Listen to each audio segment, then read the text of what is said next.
I drive my car up to the lake as if there's someone to awake. I haven't been to bed for days, I live in a twilight haze. And I set my heart to the setting sun, and I hope that no one else has done it. And the drinks are never far, open up the bar. I miss you every single day. I wait until I'm no way. I hate the way I'm straight. Because I generally Yeah, that's cool. if I do it too much, let me know. No. Oh, cheers. Anyway, cheers for the coffee. Yep. Yeah, thanks, Craig, for coming in.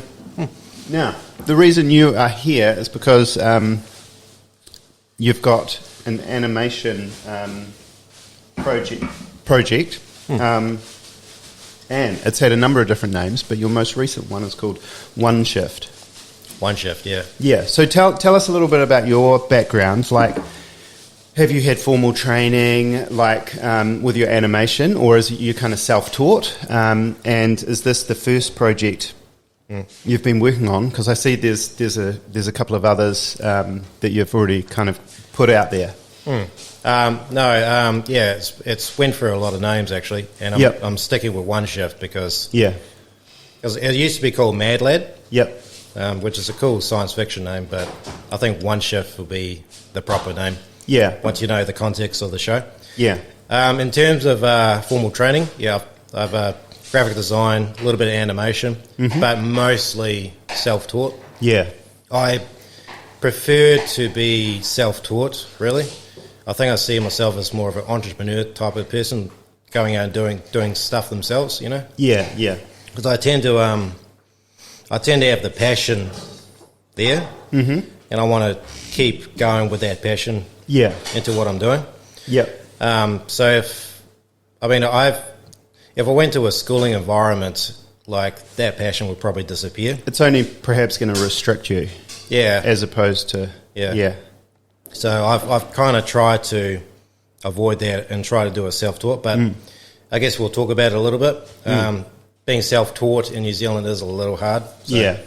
Well, I mean, you can learn anything these days online, right? I mean, it's all out there. I am, run both of our websites that I have, and I have a problem. I can just Google such a random question into Google and it will come up, and I can eventually kind of get my way through it. Yeah. So, but drawing and stuff, so what does that look like for you, your animation style? Is it on a tablet, or is it, do you start off just doing sketches? Yeah, I have, I sketch it out first, and then usually I scan it or I take a photo of it on my phone. Yep. And then I have a few programs where I can trace over it, make the lines cleaner and stuff. Yeah.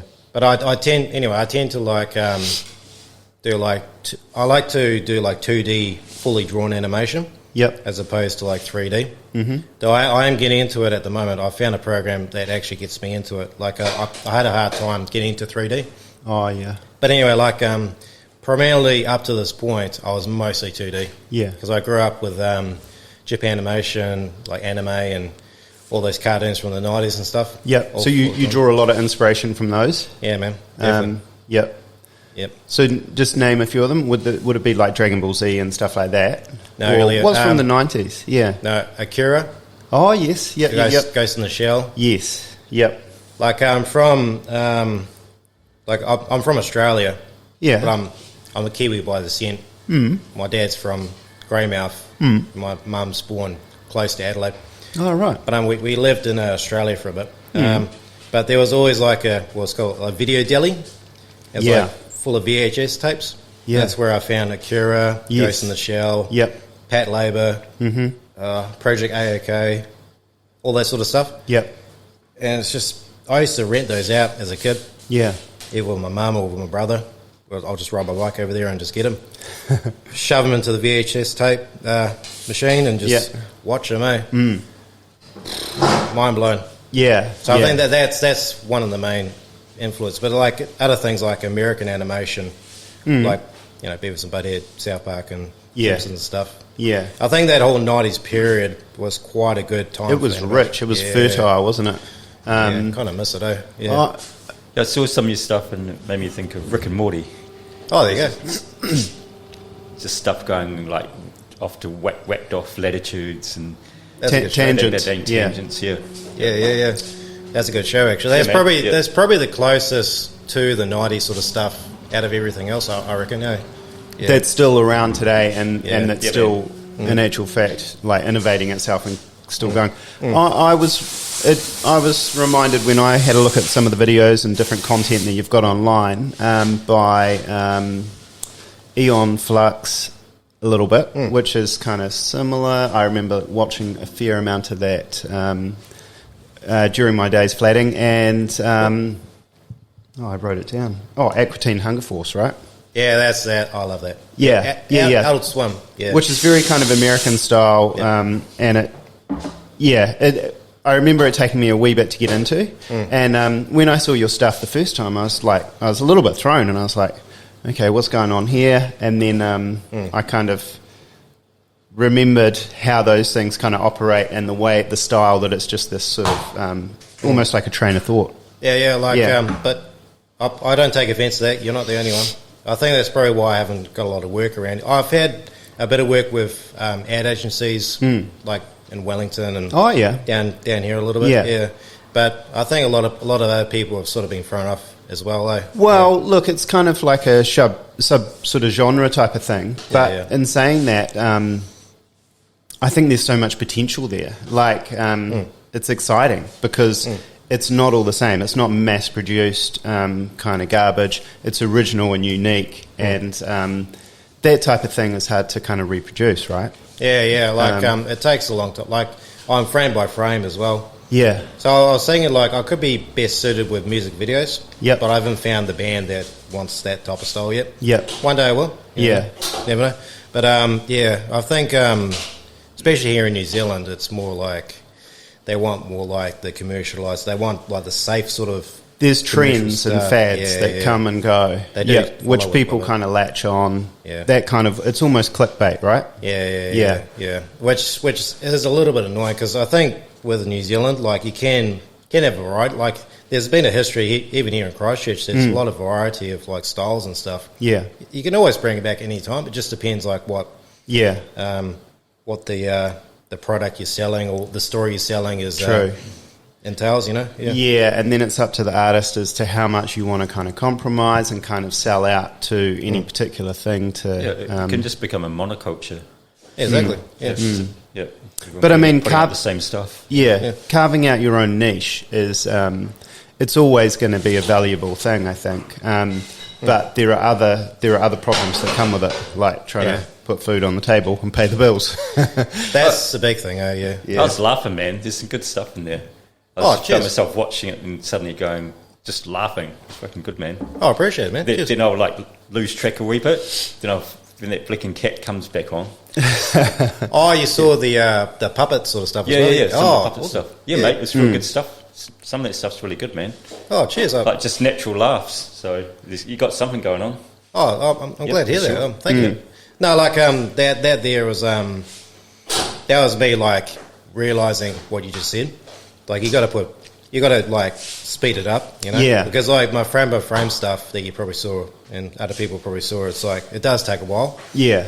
So I figured I could do like a South Park style animation. Yep. And I don't know if you put links into the page below the video. I definitely will. Yeah. Cheers, man. Yeah, no, like you probably see that. Like I attempted to do that for a bit. Yep. Yeah. It lasted a while, but everyone around me was like, you know, unless you got funded or there's something behind you, we can keep going. But it's like it's fun for like an episode or two, but then it's like, you know, we're going to move on and get on. So how long with the animation technique would it take to produce a minute long video, say?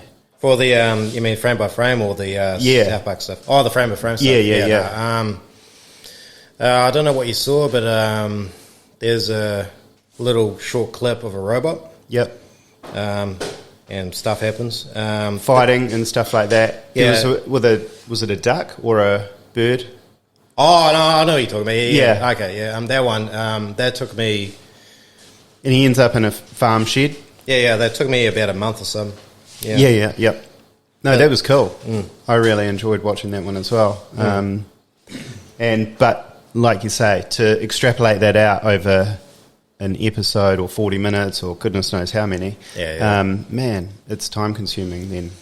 I kind of realised that's why I sort of experiment. But like moving on to Oneshift, what I want to do is combine animation with live action. Yep. I don't know if how much of it you've seen, but like I wonder, like I went out with a few of my mates, and it's seriously around here. Even that was hard for me. Like it's hard to convince people to do stuff around here, you know. Yeah. You probably know. Yeah. So like I got my brother, a few mates to go out to Ashworth Beach, and we went out and filmed a few scenes. Like I've planned it out, and I basically. Because like, there's a cafe. I don't know if you know the Better Half Cafe. No. They're a good cafe. Awesome. Check them out if you can. Make damn good pizzas. Yeah. Yeah. Anyway, like I shouted them all pizzas and beers. Yeah. Later on. Mm-hmm. And they're like, oh, cool. Yeah. There's only like a few scenes I got them to do and stuff. Mm-hmm. And then me and this other mate, we went out and did our thing on the sand dunes over there. Yeah. Which once I get the film out, you'll see. But yeah, it's just convincing people, like it is. Yeah. But you know what? It's better to do something than nothing at all, I reckon. Exactly. And it is difficult to kind of inspire others to get on board or whatever. But I think, yeah, I don't know. That's just part of life, isn't it? You can't kind of, not everyone can kind of just click their fingers and everything sort of falls in place magically. It is. I am generally a very impatient person, so that did test my patience quite a bit. Yeah, I got to say, man, like I made me realise like I haven't got a lot of film experience in like film studios. I'll love that one day, but like doing the short film made me realise, you know, how certain projects are in development hell. Yeah, and made me realise why.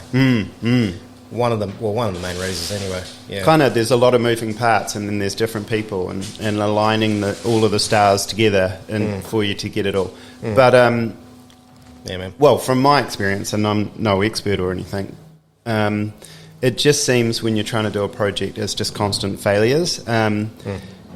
Well, that's how I see them, but other people might see them. I agree. Other people see them as perhaps far out. You've done this, you've done that, you've done this, and you're learning something every single time.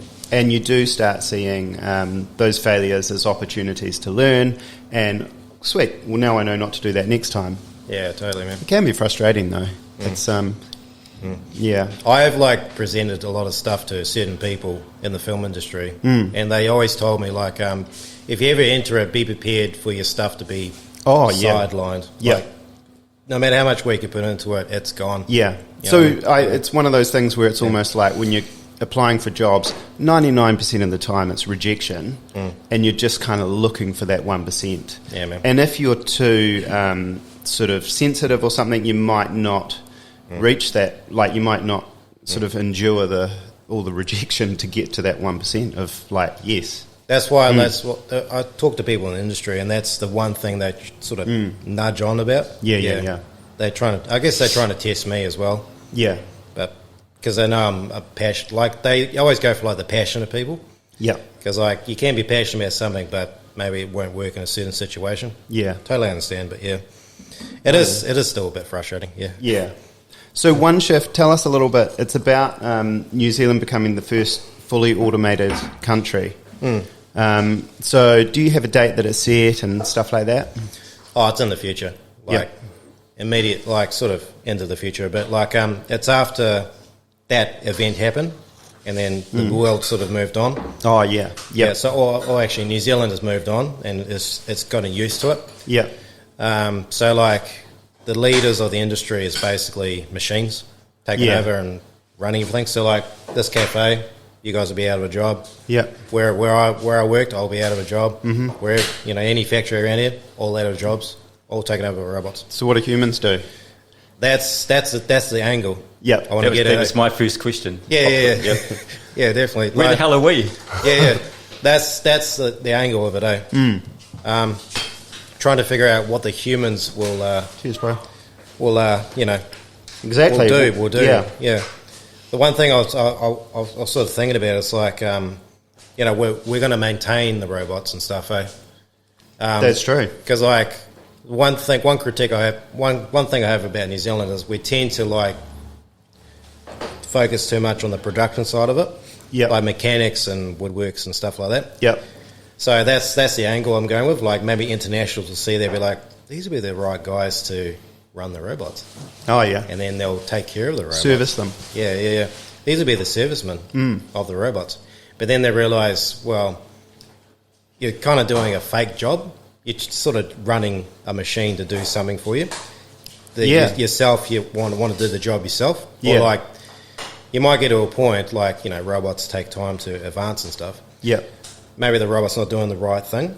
But then you yourself as a human, like, bro, just move to the side for a bit. Just let me handle it. And the robot's like, no, I run the industry. You step back and change my nappies, basically. Yeah. It's like, there's a phrase I'm going to produce on the show. It's like, you're basically changing robotic nappies. Oh, yeah. So it's like basically, I'm sort of hinting at a second family sort of situation. Yeah. It tests the ego of people. Yeah. And like the patience of people.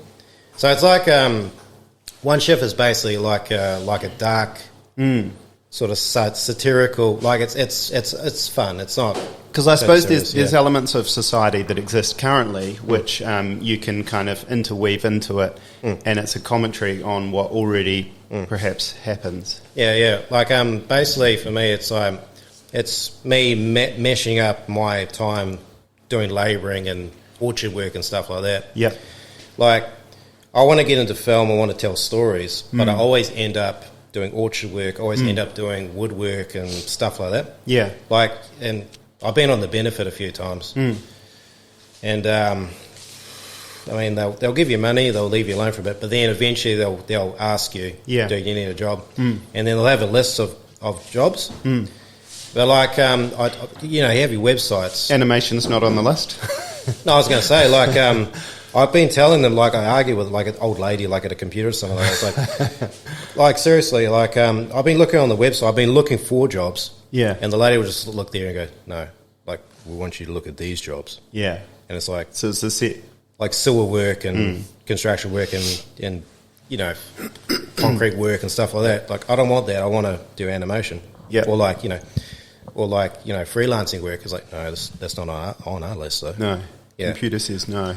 Yeah, it's frustrating. Eh? So I'm just, for me with Oneshift, I'm basically combining all that together into a show and sort of spinning it up into a science fiction thing. Yeah, man. Because I knew I'm not the only one, eh? No, exactly. No. Yeah. There's other people out there.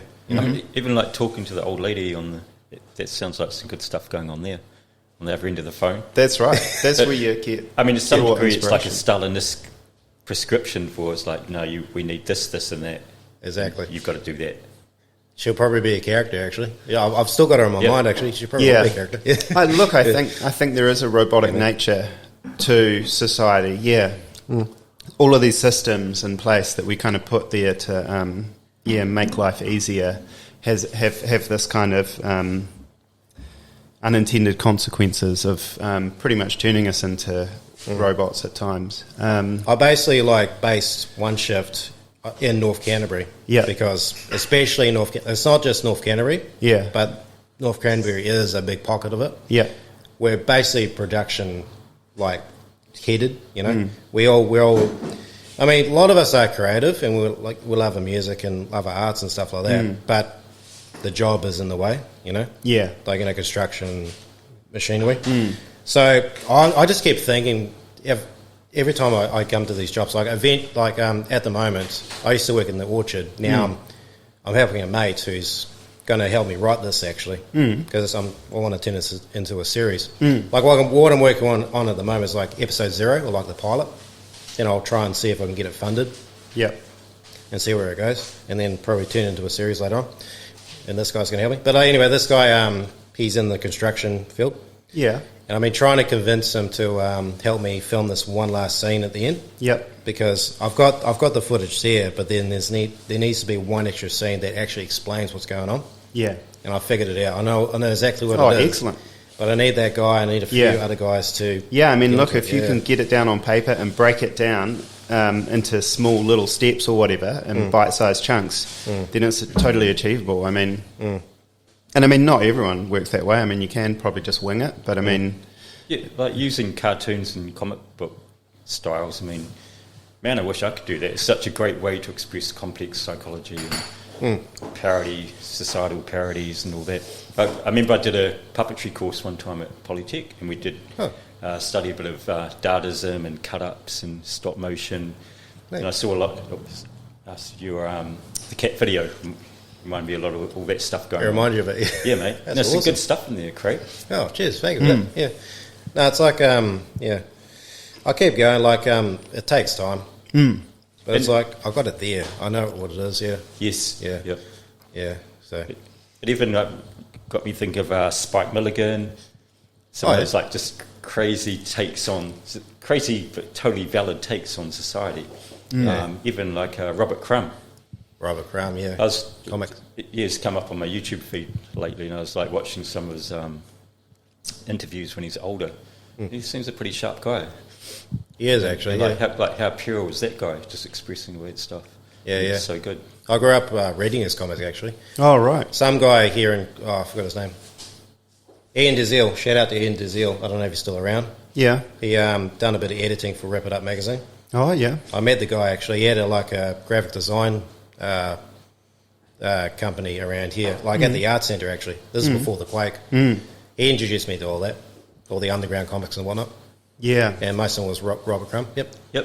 Yes, he's become a bit of a legend now. I've only ever man. watched I think I watched a dramatisation of his life, maybe, or something. It was just a short thing.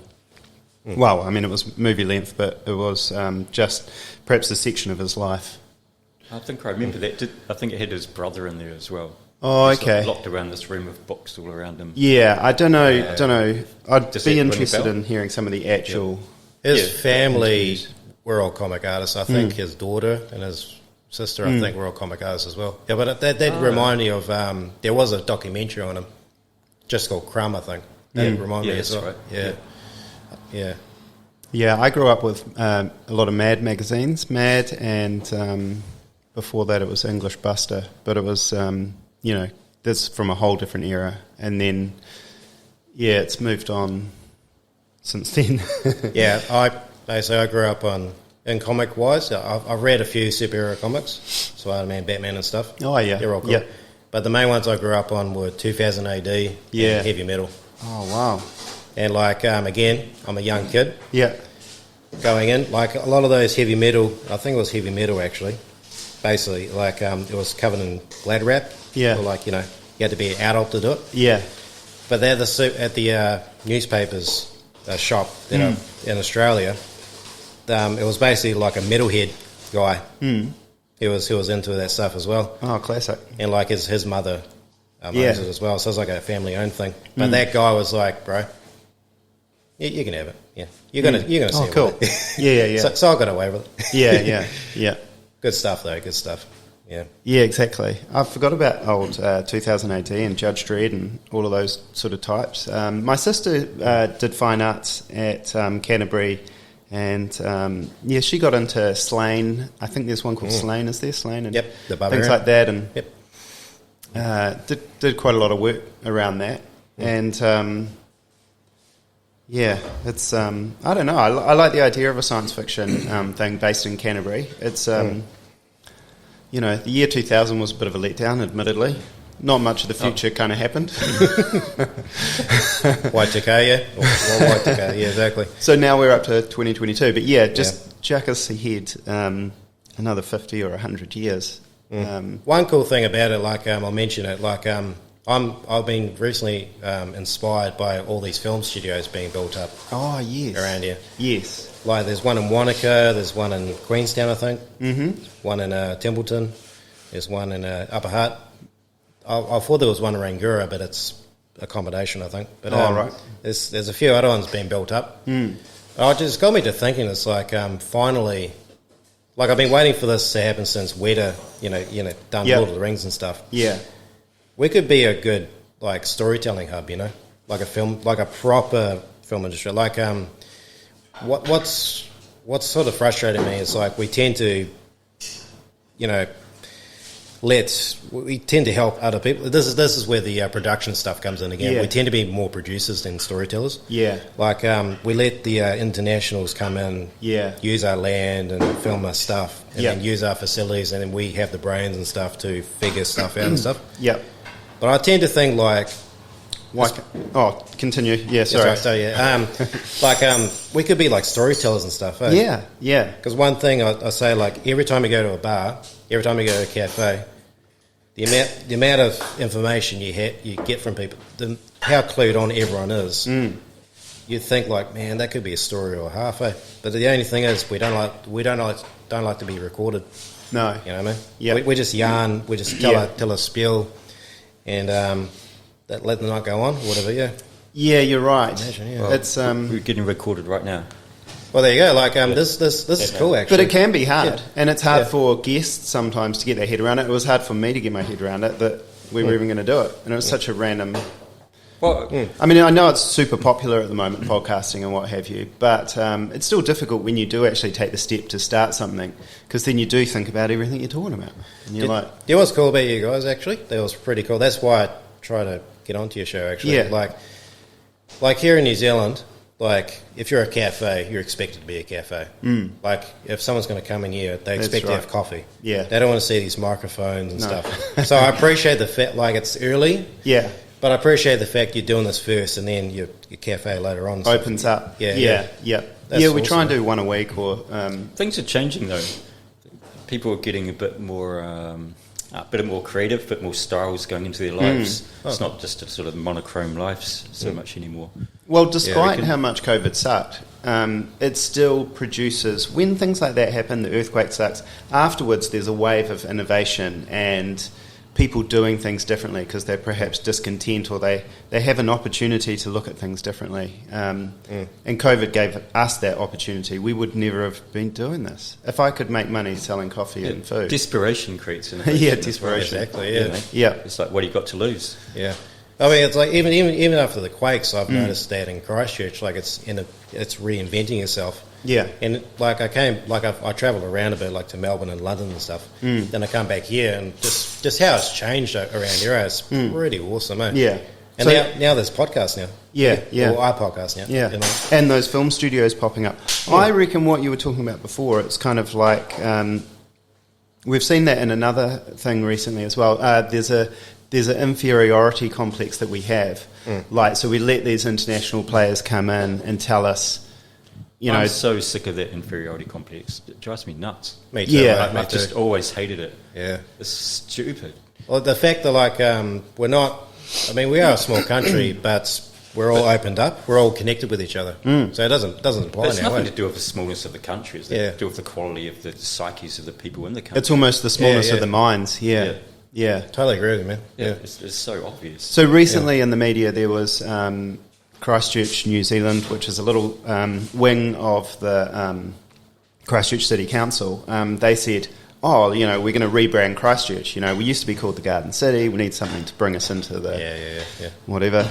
And so they're going to rebrand it, but they didn't get... so they're getting a Canadian company on board to rebrand us. And they're going to sort of research and they're going to talk to the locals. But just the fact that they went to a Canadian company kind of annoys me because it's sort of like, do you not...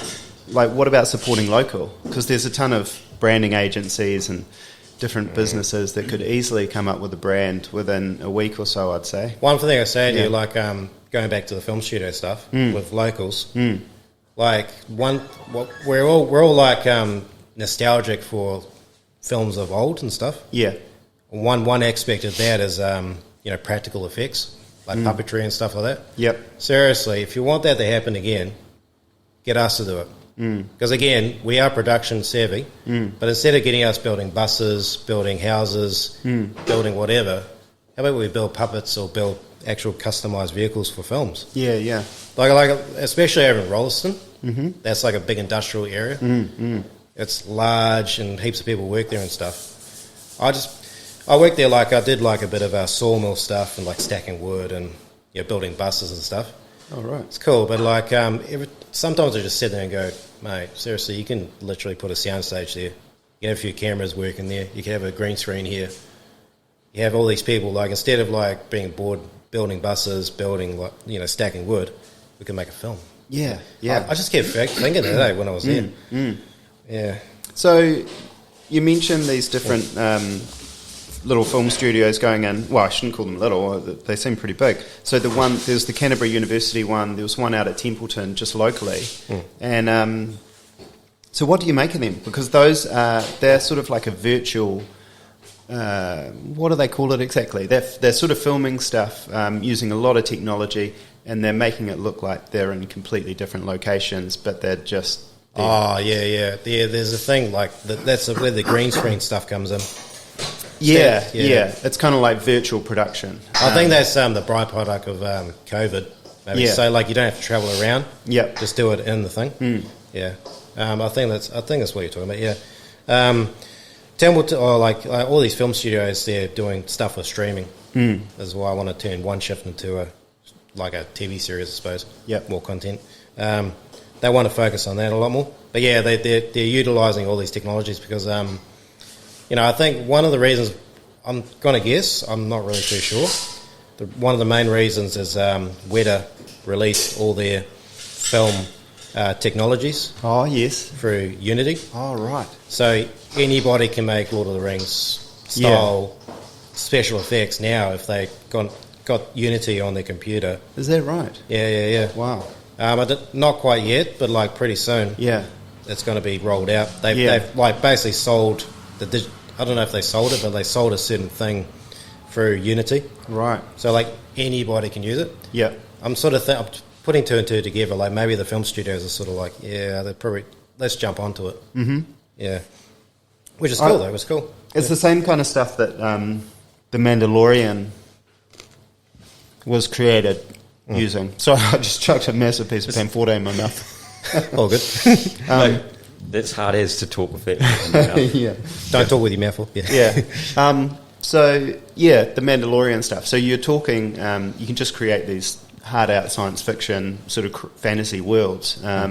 Nothing seems to be off limits almost. It's cool how those, like you said, Weta released it onto Unity. Why did they do that? I had no idea. Did they just want to amp up the creative landscape? It's like, here you go, people, do something. Well, this is just me talking, but I think it goes back to how we're more producers than storytellers. We can't be bothered telling stories anymore, to be honest. I think that's the way it's going. Like Peter Jackson has done a film for years.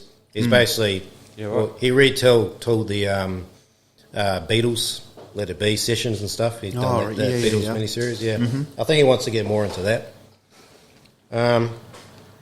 It goes back to that. Like and then because New Zealand, I'm just thinking of the Barry Crump years and all these sort of Bushmen storytellers, and like there's definitely a storytelling tradition.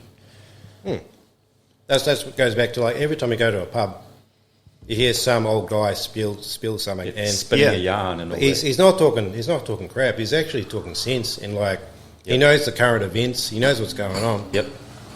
And you're just thinking like, man, like even not film, maybe just documentaries.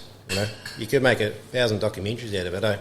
We can naturally bring that out of it. So like because we can recollect, we remember, and it goes back to production. Like if you go to a construction site, the amount of detail everyone goes into stuff, and like usually you sit there like we're quite British like that, but like we sit there and like we figure it. We'll talk about that corner of the room, how it's not lined up properly, the rope's not lined up properly, for like hours. Yeah. We're so observant, eh? Yeah. So why don't we just apply that energy towards something perhaps that has more value? Yeah. Well, like we don't have a good. Well, we keep talking about the economy's not up. Yeah. What do we create another industry? Or bring another industry up? Utilising our strengths in a different way to bring more capital to us, to fix problems. Yeah. That story writing aspect, I have noticed quite often actors will sort of progress their way through, like the Taika Waititi type of guy. He kind of started off in one position, and now he's here directing films. I came across something the other day on possibly it's just Netflix, I don't know, Disney Plus or something or other, called I need to get it right. It's not Reservoir Dogs, it's Reservation Dogs. Oh, I was going to say, you mean Resident Evil? No. No. And it's that same, you know that Kiwi, like Boy, for example, that's like a really, just a low-key kind of sort of take on a certain sort of segment of time. His films are good, though. By the way. And he just draws out all of that, all of those little details, and he just brings to life sort of what perhaps at the time would have just been looked over. But the Reservation Dogs is set in America in the Indian reservations around a bunch of teenage kids that are wanting to get out, make money, and escape this boring place that they live. Right. Is it like a doco or a film? Or no, like it's like episodes. But the thing is, it's just capturing the everyday kind of struggles and things of these kids, and it's portrayed in classic that kind of style that he is so well known for. Cool. So it's not really highly polished or anything. It's just kind of filmed on the street with the puddles and all the rest of it. Yeah. Another thing too, like you mentioned Taika Waititi. There's another thing too, like once we get big and stuff like that, we tend to move on to the States and stuff like that. Yeah. You know what I mean? I think that has an effect on us, you know? Yeah. Why couldn't he stay here and do films here, you know? Yeah, true. I suppose, yeah. But that's why anyway, I'm so excited with all these film studios, because now we're going to do it. But I'm kind of wondering how we're going to do it, because again, are we going to be producers, or are we going to be storytellers, you know? Yeah. There needs to be... Have the producers, you know, again, if you want practical effects again in film, look to us. We're clued on enough to do it, eh? Yeah. If you look up any documentary on industrial light and magic, like the Star Wars stuff and RoboCop and stop motion animation, we can do that.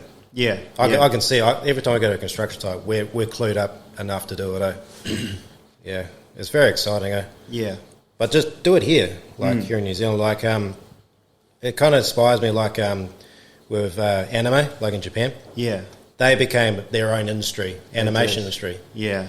After World War II, influence from America and stuff. And but you look at the industry, there's variety, different aspects of life. Like there's anime on people playing tennis, there's anime on vending machines, there's anime on supernatural stuff. There's a wide range of stuff. So we need to we need to create variety in our storytelling, I think. Like what really gets our goat, as the phrase goes, you know, in any aspects of our lives, you know.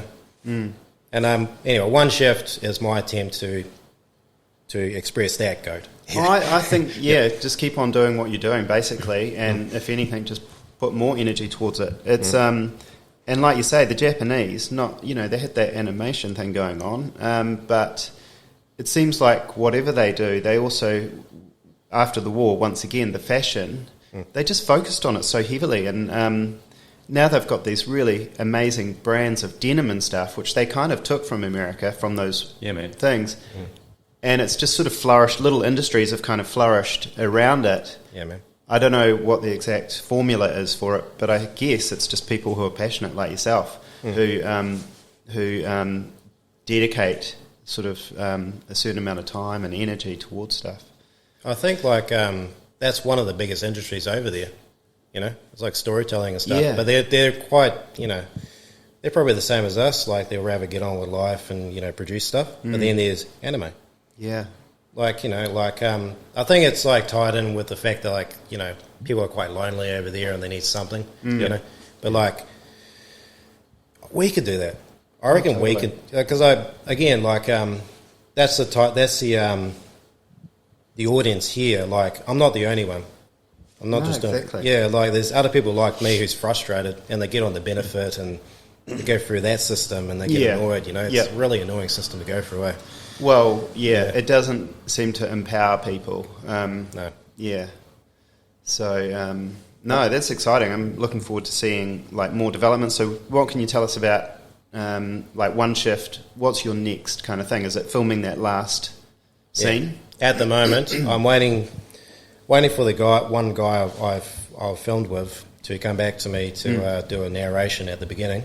Oh, cool. He's a family man, so I don't want to push him too much, but I'll get to him when I get to him. And then film this last scene, probably at a pub somewhere. Yeah. To explain everything. Yeah. Get that first pilot together. Yeah. Then I'll put it online. I have a website with a mailing list. Yeah. And if you sign on to the mailing list, yeah, you'll get updated. Actually, pretty much after probably we do this podcast, that'll be the first sort of post actually, because I haven't really posted. Yeah. I'll post that up.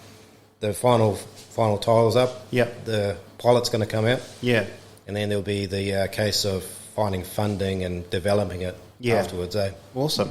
Yeah. And if there's any other animators out there, you would be happy to kind of work with them and do a bit of a, what do they call that? A collaboration. Collaboration. Yeah, collab. Yeah, man. Yeah, totally, man. No, like anybody who wants to join up. Yeah. Come on, and watch, follow the mailing list, and if you want to collab, I'll be happy to take you up. That'd be cool. Yeah. Awesome. Cheers, Craig. Thanks so much for coming in. I'm going to give you the menu so you can choose what you'd like for breakfast. Oh, okay. Thank you very much. Oh, thanks for having me on. Anyway, it's real cool. Yeah. I'll go with 3 eggs. Yep. Sweet as. Sweet. Cool. Hey, also Zoo 92. Where did you come up with that name? That's another story idea I had. Actually, I'll say something about that one. That's probably after I do Oneshift. Yeah. If that gets successful, that's probably another one I'll jump on. Yeah. Because I have this vision for that one. You know, Jim Henson. Yeah. Muppets. And then, sure. You know, David Cronenberg. Yes. The Fly and Scanners and whatnot. Yep. Combine the two together. Oh, yeah. Because, like, it's about, like, a space animals travelling around in space, working for humans and stuff. Oh, yeah. But they're anthropomorphic. You know, like Bugs Bunny and stuff, they have human features. Yeah. And I've sort of figured, like, there hasn't been any, like, show or movie that sort of gets into how they get humified. Yeah. And I just keep thinking maybe they take drugs or they have to go through conditioning. And you imagine the stress and the pain they have to go through, especially out in the pockets of space. Yeah. So it's like it's a funny ragtag sort of story with elements of psychological, you know, David Cronenberg and sort of stuff. That's right. I used to watch quite a bit of him. Yeah. So I watch the space. If I can get that going, that'd be pretty damn cool to see, actually. That would be. Yeah. I was reading something online, and you were saying that you found it easier to do Zoo 92 in the written form. Yeah. Yeah, I've written it as a book, actually. Yep. Yeah, there is a digital book out there on Google Books. Yes. So check it out. I'll probably put a link. Yeah. Oh, cheers. Like, again, it takes a while to do. Like, I was going to do like a little series of YouTube videos, but another thing too is I was sort of relying on the ad revenue for YouTube. Oh yeah, yeah. As you know, like YouTube went through adpocalypses and things like that. Like, it wasn't viable, and like they don't really cater to animators anymore. No. So I figured, well, the best way to get it out, like you got to get it out anyway, is to write it as a book. Yeah, that's what I've done. So no, that's a great idea. You can read it, and maybe if I end up doing that film project, it'll be based on it. So you know what to see. Yep. Yeah. Oh, I like it, man. Good, really good stuff. Yeah, it's like I believe in like if you have an idea, always start it. Like don't sit down and like wait for the biggest technology and wait for millions of dollars to come at you and blah blah blah. Start it, because that's your starting point. And your sequel or whatever will be way better and way better, way better. Yeah. Because then you get the ball rolling and people will notice you. That's right. It's another thing too. It's like people wait for like millions of dollars to come to them and big technologies and whatnot. Yeah. Like if you're like, yes. Yeah, man. We had an author on last week. She just started off on a little thin book. You know, the next book's a bit thicker. And self-published. Yeah, self-published, and then, you know, I'm sure the next one's going to be a bit bigger. And there you go. Yeah, it just. Yep. That's how it works, isn't it? That's cool, man. Yeah. All right, I'll crack on with your eggs. Cheers, bro. Cheers, Craig. Yeah. Thanks for coming in. Cheers, bro.